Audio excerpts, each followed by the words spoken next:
శ్రీ గురుభ్యో నమః. ఈ వీడియో చూస్తున్న ఆస్తిక మహాజనులందరికీ కూడా కొంత బాధాతప్త హృదయంతో చేస్తున్న వీడియో ఇది.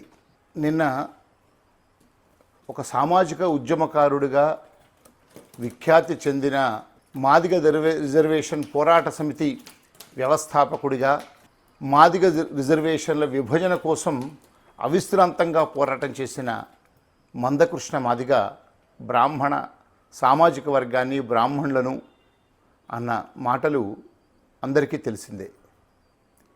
ఇవాళ కొత్తగా మందకృష్ణ మాదిగ మాత్రమే కాదు, ఇవాళ సమాజంలో చాలామంది కుహనా మేధావులకు, చాలామంది హైందవ ద్వేషులకు, ఇంకా చెప్పాలంటే వైదిక సంస్కృతికి ఆర్ష సంస్కృతికి వ్యతిరేకులైన వాళ్లకు మొట్టమొదట తమకు పేరు ప్రఖ్యాతులు రావాలన్నా, సమాజంలో విద్వేషాలు పెంపొందించాలన్నా, హిందూ ధర్మాన్ని నాశనం చేయాలన్నా, లేదు తమ మాటలు పాపులర్, తమ వ్యాఖ్యానాలు సంచలనం కావాలన్నా మొట్టమొదట వాళ్ళ గురి బ్రాహ్మణుల మీద మాత్రమే చూపుతున్నారు.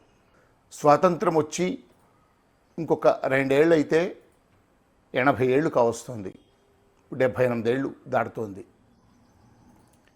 78 ఏళ్లలో ఈ భారతదేశంలో అన్ని రాష్ట్రాల్లో కూడా అత్యంత ఆల్రెడీ వెనకబడే ఉన్నారు, అత్యంత వెనకవేయబడిన సామాజిక వర్గం ఏదైనా ఉంది అంటే అది బ్రాహ్మణ వర్గం.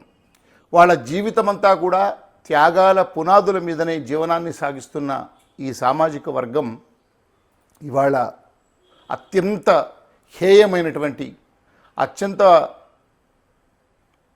చాలా